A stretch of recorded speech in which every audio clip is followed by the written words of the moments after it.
যুক্তরাষ্ট্রের সঙ্গে দ্বিতীয় দফা আলোচনা প্রত্যাখ্যান ইরানের। মার্কিন হামলায় ইরানি জাহাজ জব্দ, চরম প্রতিশোধের হুঁশিয়ারি তেহরানের। রাশিয়ার তেলে যুক্তরাষ্ট্রের নিষেধাজ্ঞা শিথিলের নিন্দা জেলেনস্কির। যুক্তরাষ্ট্রের বন্দুক হামলায় ৮ শিশু নিহত। ইসরায়েলের সঙ্গে ইউরোপীয় ইউনিয়নের চুক্তি বাতিলের আহ্বান স্পেনের। দর্শক, আমন্ত্রণ জানাচ্ছি বাংলাদেশ প্রতিদিনের বিশ্ব সংবাদে। সাথে আছে আমি তানজির রহমান। শুনছিলেন এতক্ষণ সংবাদ শিরোনাম, এবারে থাকছে বিস্তারিত সংবাদ। রূপায়ণ lake castle, welcome to the land of piece. যুক্তরাষ্ট্রের সঙ্গে দ্বিতীয় দফার শান্তি আলোচনার প্রস্তাব সরাসরি প্রত্যাখ্যান করেছে ইরান। দেশটির রাষ্ট্রীয় সংবাদ মাধ্যম জানিয়েছে, ওয়াশিংটনের অতিরিক্ত দাবি দেওয়া অযৌক্তিক অনুরোধ এবং ঘন ঘন অবস্থান পরিবর্তন আলোচনার অগ্রগতিতে প্রধান বাধা হয়ে দাঁড়িয়েছে। এছাড়া হরমুজ প্রণালীতে মার্কিন নৌ অবরোধকে যুদ্ধবিরতি চুক্তির স্পষ্ট লঙ্ঘন হিসেবে দেখছে তেহরান। ইরানের প্রেসিডেন্ট মাসুদ পেজেশকিয়ান পাকিস্তানের প্রধানমন্ত্রীকে সতর্ক করে বলেছেন, যুক্তরাষ্ট্রে আবারও কূটনৈতিক বিশ্বাসঘাতকতা করতে পারে। অন্যদিকে মার্কিন প্রেসিডেন্ট ডোনাল্ড ট্রাম্প ইসলামাবাদে প্রতিনিধি দল পাঠানোর ঘোষণা দিলেও ইরান বিষয়টিকে ভিত্তিহীন মিডিয়া কৌশল বলে উড়িয়ে দিয়েছে।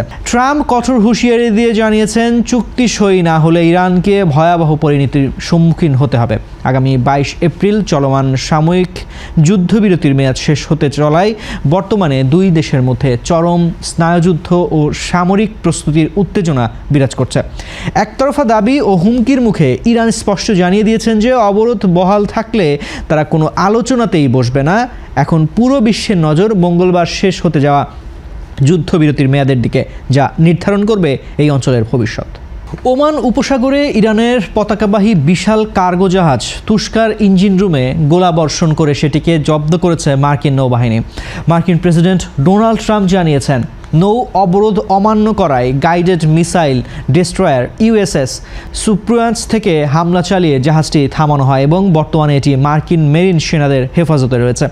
এই ঘটনাকে সশস্ত্র জলদস্যুতা ও যুদ্ধবিরতির লঙ্ঘন আখ্যা দিয়ে তেহরান ঘোষণা করেছেন যে মার্কিন সামরিক বাহিনীর বিরুদ্ধে খুব শিগগিরই চরম প্রতিশোধ নেওয়া হবে।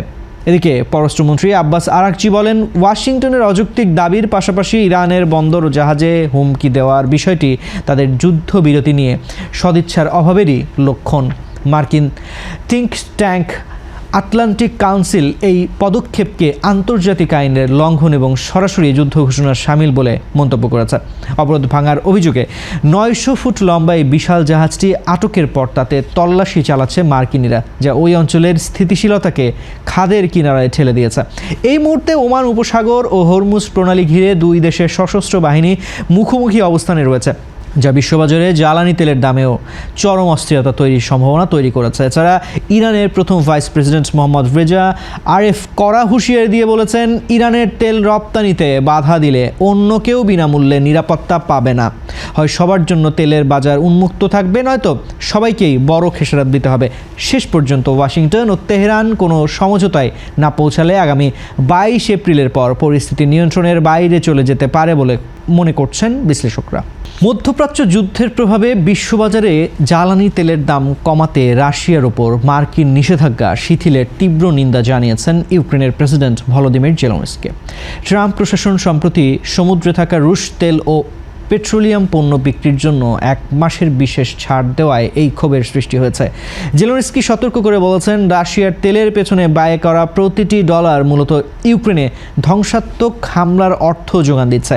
তার দাবি, বর্তমানে সমুদ্রে থাকা 110টিরও বেশি রুশ ট্যাঙ্কারে প্রায় 1,20,00,000 টন তেল রয়েছে, যা বিক্রির মাধ্যমে মস্কো $10 বিলিয়ন মুনাফা করবে।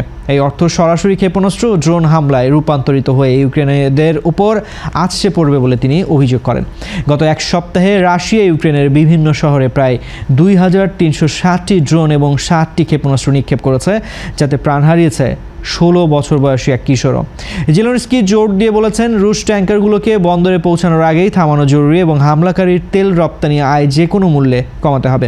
যদিও মার্কিন ট্রেজারি বিভাগ তেলের দাম নিয়ন্ত্রণের যুক্তি দেখাচ্ছে, তবে কিয়েভকে রাশিয়ার প্রতি ওয়াশিংটনের নমনীয়তা ও বিশ্বাসঘাতকতা হিসেবেই দেখছে। লুইজিয়ানা অঙ্গরাজ্যের শ্রীভেপোর্ট শহরে এক ভয়াবহ পারিবারিক সহিংসতার ঘটনায় 1 থেকে 14 বছর বয়সী 8 জন শিশু নিহত হয়েছে। পুলিশ জানিয়েছে রোববার ভোরে একটি বিস্তৃত অপরাধস্থলে 2টি বাড়ি জুড়ে এই নারকীয় হত্যাকাণ্ড চালায় এক বন্দুকধারী। হামলায় নিহত শিশুদের মধ্যে কয়েকজন হামলাকারীর নিজের আত্মীয় ছিল বলে প্রাথমিক তদন্তে উঠে এসেছে। এ ঘটনায় আরও 2 জন গুলিবিদ্ধ হয়ে গুরুতর আহত হয়েছেন, যাদের অবস্থা বর্তমানে আশঙ্কাজনক। অভিযুক্ত হামলাকারী একটি গাড়ি ছিনতাই করে পালানোর চেষ্টা করলে পুলিশের গুলিতে তার মৃত্যু হয়। শ্রীভেপোর্টের মেয়র টম আর্সেনও এই ঘটনাকে শহরের জন্য একটি ভয়াবহ সকাল হিসেবে বর্ণনা করে শোক প্রকাশ করেছেন। পুলিশ জানিয়েছে পারিবারিক অশান্তির জেরে ওই ব্যক্তি এই নৃশংস হত্যাকাণ্ড ঘটাতে পারে। তদন্তকারীরা ঘটনাস্থলের পাশাপাশি তৃতীয় আরেকটি বাড়িতেও তল্লাশি চালিয়ে আলামত সংগ্রহ করছেন। যুক্তরাষ্ট্রের আগ্নেয়াস্ত্রের সহজলভ্যতা এবং ক্রমবর্ধমান বন্দুক হামলার প্রেক্ষাপটে এই ঘটনা নতুন করে উদ্বেগের জন্ম দিয়েছে। আন্তর্জাতিক আইন লঙ্ঘনের অভিযোগে ইসরায়েলের সঙ্গে বিদ্যমান অ্যাসোসিয়েশনস এগ্রিমেন্ট বা অংশীদারিত্ব চুক্তি আনুষ্ঠানিকভাবে ছিন্ন করার জন্য ইউরোপীয় ইউনিয়নকে অনুরোধ জানাবে স্পেন। রবিবার এক নির্বাচনী জনসভায় স্পেনের প্রধানমন্ত্রী পেদ্রো সানচেজ এই ঘোষণা দিয়ে বলেন, যারা মৌলিক মানবাধিকার ও ইউরোপীয় মূল্যবোধের তোয়াক্কা করে না তারা ইইউ এর অংশীদার হতে পারে না।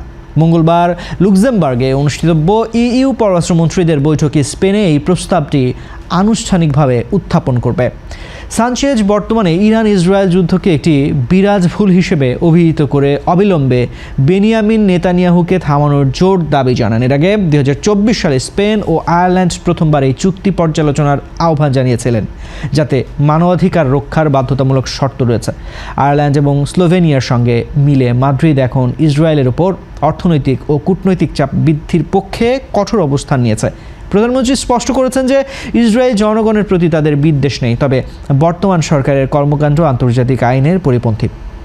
বিশ্লেষকরা মনে করছেন স্পেনের এই পদক্ষেপ ইউরোপীয় ইউনিয়নের অভ্যন্তরের ইসরায়েল ইস্যুতে নতুন মেরুকরণ সৃষ্টি করতে পারে। যুদ্ধের ফলে সৃষ্ট অর্থনৈতিক ক্ষতি ও প্রাণহানি বন্ধে কেবল কঠোর অবরোধই কার্যকর হতে পারে বলে মনে করে স্পেন। দর্শক, এই ছিল আজকের বাংলাদেশ প্রতিদিনের বিশ্ব সংবাদ। সবশেষ খবর জানতে চোখ রাখুন বাংলাদেশ প্রতিদিনের ফেসবুক পেজ ও ইউটিউব চ্যানেলে। এতক্ষণ সঙ্গে থাকার জন্য ধন্যবাদ সবাইকে।